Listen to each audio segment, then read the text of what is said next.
Hey, Mrparka here to review the new one from Arrow USA DVD. This is Tenderness of the Wolves, which is a German film produced by Fassbinder and directed by Ulli Lommel, who would go on to direct The Boogeyman, which was a video nasty, and a slew of other less popular films in the United States. A lot of his movies have a bad rep on them, but Tenderness of the Wolves is something that you would not expect typically. It is a art film based on the serial killer Fritz Haarmann, who is a very prolific character in Germany after the First World War. They changed the word time place. This movie takes place after the Second World War due to budget constraints, and just really couldn't find a lot of the dresses and outfits for the time.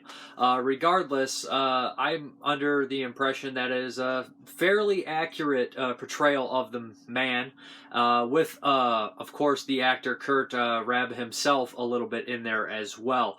This release here is a magnificent release. It has so much stuff on here. It has a commentary about Ulli Lommel, which I listened to, which is very interesting, especially for people who are interested in Fritz Haarmann, German cinema at the time, or the producer Fassbinder, who died at 37 years old. He was again a very infamous, popular producer, filmmaker, director of German cinema at the time. And he gave Ulli Lommel his first shot on this one. He had directed some stuff previously, but this was kind of like one of his big breaks. He was an actor for him, and he got his big shot here doing this one. This kind of strange art film written by the lead actor, who, like I said, he wrote the role for himself and was kind of exercising some demons. The film is it's kind of a hard one to watch. It's beautifully shot. The locations look grimy and gloomy and just desolate and very, I guess you would say, slummy. Kind of, you can definitely see that people are poor and needy and desperate, and that plays into the whole plot of the film. And essentially, we have a serial killer who is kind of targeting young boys and young men, and he has this cannibalistic side to him. He's taking the clothes afterwards and selling them off, and using the meat from the bodies to pass around and sell and make a living off of. He is also a snitch for the police officer, so he's kind of a cop on the side. And most people, including the cops, kind of turn a blind eye to some of his antics. They don't know how extreme his violence and crime has become. But the tenants in the same place, everybody knows. This movie is essentially a look at society, not just a crazy serial killer who has problems. It's all looks at society when it kind of says, well, look the other way.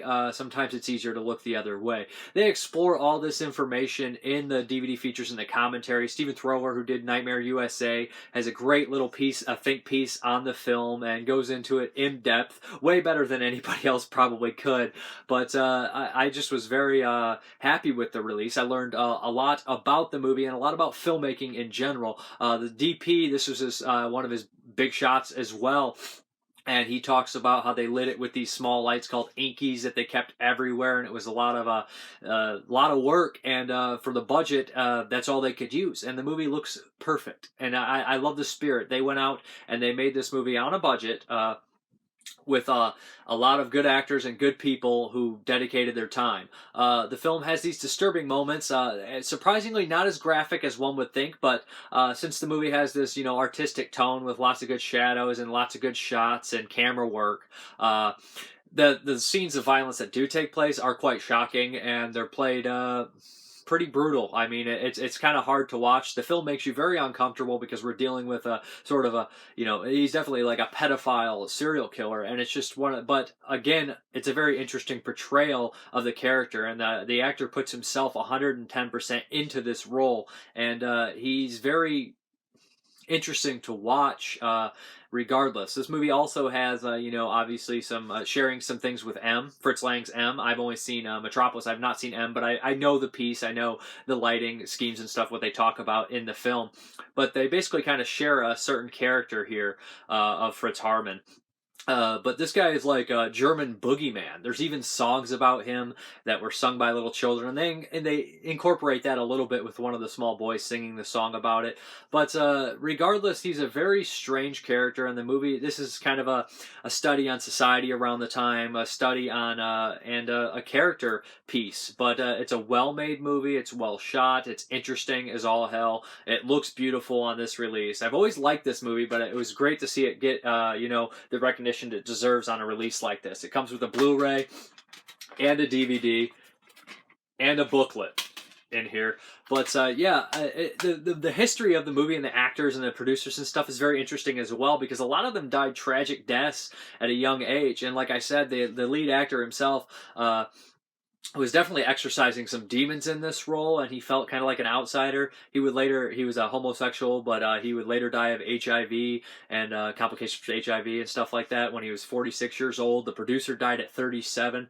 So the movie's just an interesting movie for the time, for everything around it. The story's great, the movie's interesting to watch, what it's based on is interesting, and the people involved with it are interesting. Regardless, I say if you like kind of artsy, but also kind of weird cinema, I would highly recommend it. If you're interested in German film in the 70s, I would also highly recommend it. But yeah, this is a great movie, a great release. So check out Tenderness of the Wolves from Arrow. There'll be a link below for where you can read more information on it and purchasing stuff like that. But regardless, like I said, there's some great stuff in here, some really good camera work as well, if I hadn't mentioned, especially for, kind of a fresh DP. It was kind of cool to see some of the things where they go to a window and film the outside of a character walking in, and then they pan over inside the building they were filming from the window and go across to all these characters in a one shot, and then the character who you were in from the window would come inside.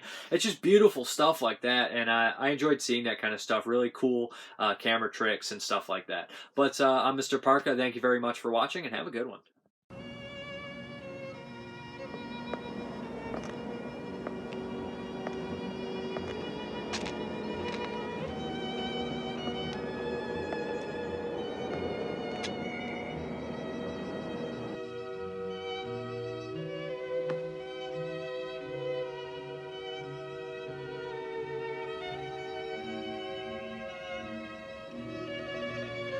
Und hat sogar sein eigenes Klo, ein tragbares.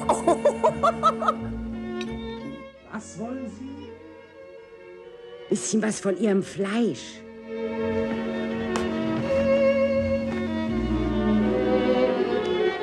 It's supposedly the real Haarmann was also very sweet and tender. I want you to enjoy this film. It's an awesome movie. The only thing is, after about 20 minutes, when the first violent scene took place, the star critic of Germany's Die Welt, back then his name is Friedrich Luft, got up and screamed, "Scandal, scandal, scandal." Aber das war natürlich andererseits dann sehr, sehr toll, weil wir eben so gute Leute hatten. Nicht? Und ich habe das schon irgendwie in dem Moment auch als beängstigend empfunden. Aber das ist so, dass wenn Schauspieler in ihrer Rolle sind, ist das immer so, habe ich später festgestellt. Tenderness of the Wolves was not regarded as a film that was going to scare the horses.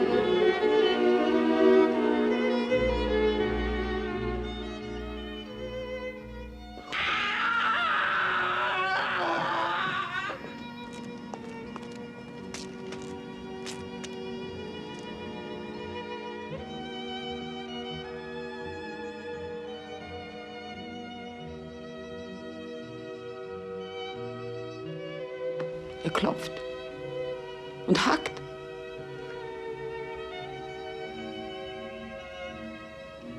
Stundenlang.